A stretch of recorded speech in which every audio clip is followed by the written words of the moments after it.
La música es una expresión artística que ha acompañado a los seres humanos a lo largo de sus propios orígenes como especie. Incluso se conoce que este lenguaje de emociones fue comprendido antes que entender el propio lenguaje verbal. La música proporciona y provoca una respuesta universal, arraigada a nuestro desarrollo evolutivo y conduce a estímulos cerebrales marcados en las emociones y el movimiento. Se sabe que una de las diferencias cerebrales del desarrollado cerebro del Homo sapiens y los de los grandes simios es el aumento que tenemos en el área asignada para procesar la información auditiva en el lóbulo temporal. Y a diferencia de otros sentidos como la visión, el oído siempre está abierto. Así que analicemos qué hace exactamente la música en nuestro cerebro. Comencemos mencionando que el oído medio de los mamíferos se desarrolló a partir del hueso de la mandíbula de reptiles anteriores y solo transporta sonido a frecuencias específicas. Curiosamente, la gama de frecuencias de onda que las madres usan para cantarle a sus bebés,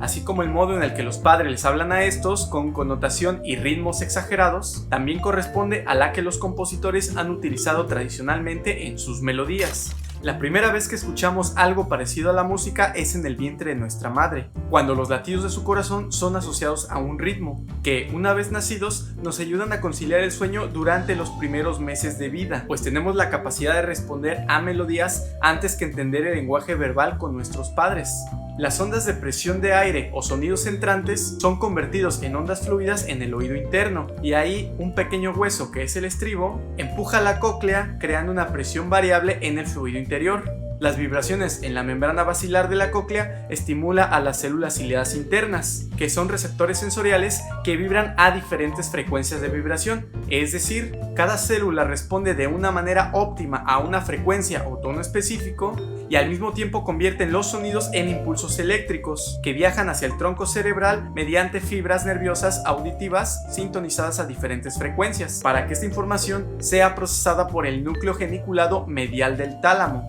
y luego sea enviado hacia la corteza auditiva primaria, que reconoce los tonos y sus cambios, que son la base de la melodía, así como la corteza auditiva secundaria, que se cree que ayuda a procesar patrones musicales más complejos como la armonía, melodía y ritmo. También participan varias áreas involucradas en otro tipo de actividad, como la corteza visual y la corteza motora, así como el tálamo y otras estructuras del sistema límbico, aquel sistema que procesa nuestras emociones, y el sistema de recompensa, que es el que se activa cuando comemos un helado o tenemos un orgasmo, liberando dopamina y endorfinas que nos hacen sentir bien. También influye el tipo de música que escuchemos, pues los ritmos lentos y tranquilos sirven de señal para que el corazón y el resto del cuerpo se relaje.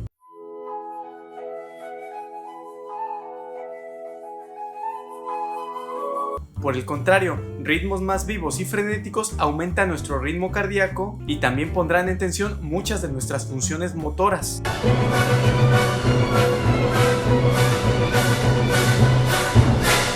Por lo que la música es perfectamente capaz de inducirnos diversos estados emocionales y hasta sensaciones placenteras, que al tener conexiones con el núcleo caudado, que modula movimientos, y la corteza prefrontal, que modula la toma de decisiones, nos puede influenciar a realizar acciones. Si eso fuera poco, un estudio en 2001 encontró que los sonidos consonantes activan el sistema de recompensa, provocando la liberación de dopamina para producirnos placer.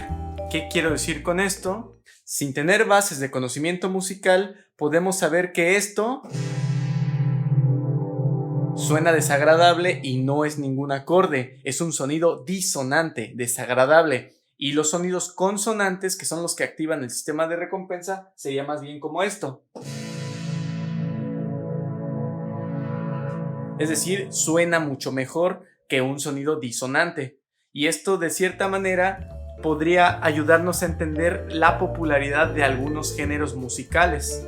En general, los hallazgos hasta la fecha nos indican que la música tiene una fase biológica y que el cerebro tiene una organización funcional para la música, y esta respuesta obviamente varía entre individuos, a menos claro que seas del 5% que padece anedonia musical específica, es decir, aquellas personas que no pueden procesar emociones con base en la música. Es una lástima, mis condolencias. Además, la respuesta cerebral a los sonidos está influenciada por lo que hemos escuchado anteriormente, pues hay participación del hipocampo y de la corteza prefrontal, por lo que algunas canciones nos reavivan recuerdos, lo que nos puede hacer sentir sensaciones de nostalgia mientras la escuchamos. Cabe mencionar que las células ciliadas pueden cambiar su afinación original cuando se aprende que un sonido es importante, lo que mejora nuestra respuesta cerebral ante la música. Como se ha encontrado en estudios con niños que han recibido una mayor exposición a la música en sus hogares, estos también mostraron una mejor actividad cerebral auditiva. Además, otro estudio encontró que cuando los músicos escuchan tocar un piano, algunas regiones de su hemisferio izquierdo se activan hasta un 25% más con respecto a los no músicos, pues su corteza auditiva es más extensa debido al entrenamiento musical, lo que sugiere que aprender música aumenta proporcionalmente el número de neuronas que la procesan. Además, cuando un músico toca un instrumento, se activan otras áreas como la corteza motora y el cerebelo, que participan en la planificación y ejecución de movimientos cronometrados con precisión. Se conoce además que el entrenamiento musical induce plasticidad sensiomotora, es decir, el cerebro genera más conexiones en regiones especializadas en coordinación musical para tocar un instrumento, y estas incluso dependen del género que se interprete, como encontró un estudio publicado en 2018 que mediante electroencefalogramas comparó los cerebros de músicos de jazz con respecto a cerebros de músicos clásicos, encontrando que el cerebro de los músicos de jazz reaccionaba con mayor rapidez cuando estos debían enfrentarse a acordes inesperados, mientras que los músicos clásicos resultaban mejores cuando se trataba de efectuar una digitación inusual, relacionada a mayor atención. La evidencia científica además sugiere que la música puede disminuir la frecuencia e intensidad de convulsiones en niños epilépticos, y varios estudios han demostrado que el entrenamiento rítmico puede facilitar la recuperación del movimiento en pacientes con accidente cerebrovascular, enfermedad de Parkinson, parálisis cerebral y lesión cerebral traumática. También usando musicoterapia se ha encontrado una mejora significativa a corto plazo en el estado de ánimo de pacientes con depresión, aunque aún se desconocen sus efectos a largo plazo.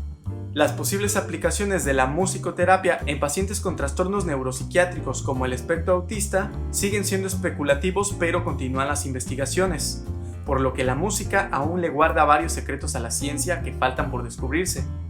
Así que, como nos damos cuenta, la música tiene muchas implicaciones en nuestra biología, en nuestra vida cotidiana y en nuestro cerebro, pues nos ayuda a expresar y compartir con otras personas emociones, ideas y movimientos que involucran sorprendentes mecanismos neuronales que prácticamente activan a todo el cerebro, influyendo en lo que sentimos y hasta en lo que pensamos. Así que cuando te sientas triste o con frustración, intenta escuchar un poco de tu música favorita y verás que te ayuda a sentirte mejor. Y bien, pues hasta aquí el video de hoy. Si quieres que siga hablando de este o de algún otro tema en particular, házmelo saber en los comentarios. Y si has aprendido algo o simplemente te gustó el video, te invito a que te suscribas al canal y compartas esta información, y nos veremos en un siguiente video.